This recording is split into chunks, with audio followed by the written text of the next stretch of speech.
Protests are planned in multiple cities and towns across the UK this weekend against Prime Minister Boris Johnson's plan to suspend Parliament for nearly 5 weeks. It's part of the growing opposition. At least 3 legal challenges have been launched in courts in England, Scotland and Northern Ireland.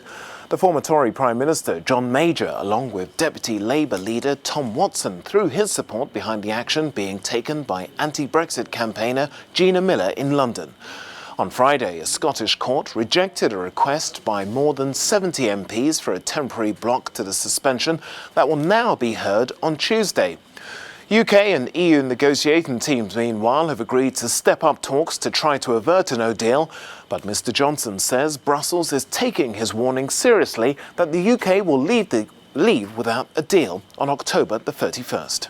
I think you'll agree in the last couple of weeks there's been a great deal of movement from the EU side. They do think that the UK is serious, as indeed we are, about doing a deal. They also understand the parameters of what needs to be done. The current withdrawal agreement just doesn't work for the UK. Well, from London, Vincent McAviney explains now why the first of those legal bids to block the Prime Minister was unsuccessful.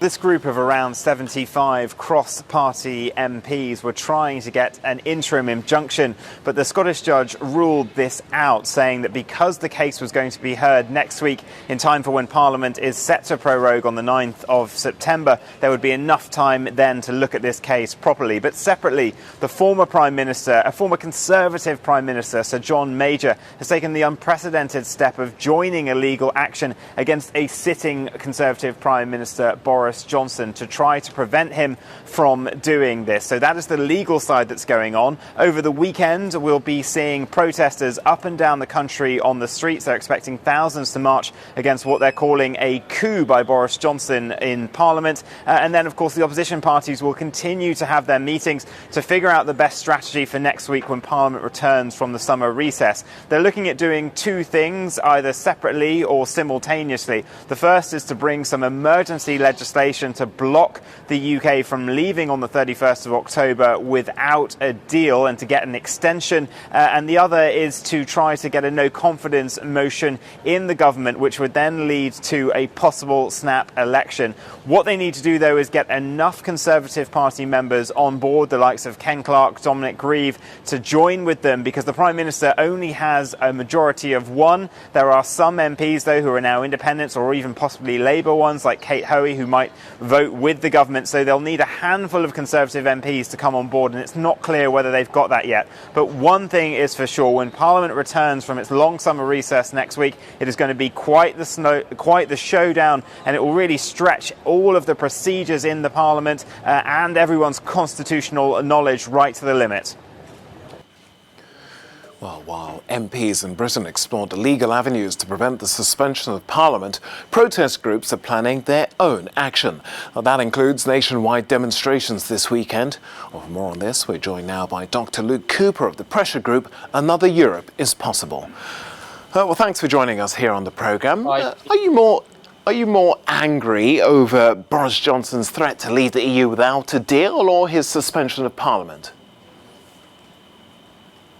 Well, I think the first of those things came not as a surprise, but the second, the suspension of Parliament, is a genuine surprise. I mean, for a long time in the UK, the hardline Brexiteers have really promoted this idea of no deal to the point where it has been, to some degree, popularised amongst Leave voters, at least so much as it means that there are a lot of Leave voters now who are convinced that anything other than an exit from the European Union without a deal is a betrayal of that vote.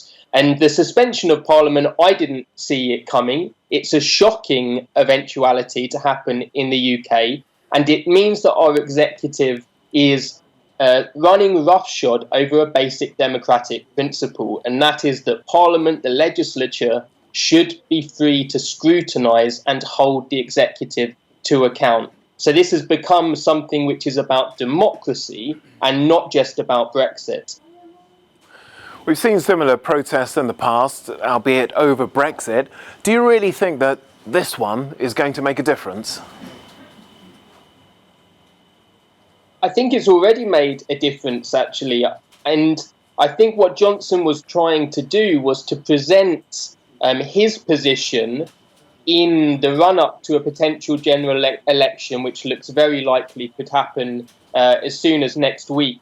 At the end of next week, one might be called. But to pitch a general election as a people versus parliament election, where Boris Johnson, in classic populist fashion, presents himself as the champion of the people against the elected representatives. Now, that has backfired very, very badly indeed. You've seen thousands of people spontaneously come out already. More will come out tomorrow. And the first Snap opinion poll that was done by YouGov showed that just 27% of people supported the proroguing of the UK Parliament. And so there isn't support for this at all. And if it was an electoral strategy by Johnson, which I think it was, it's backfiring very badly.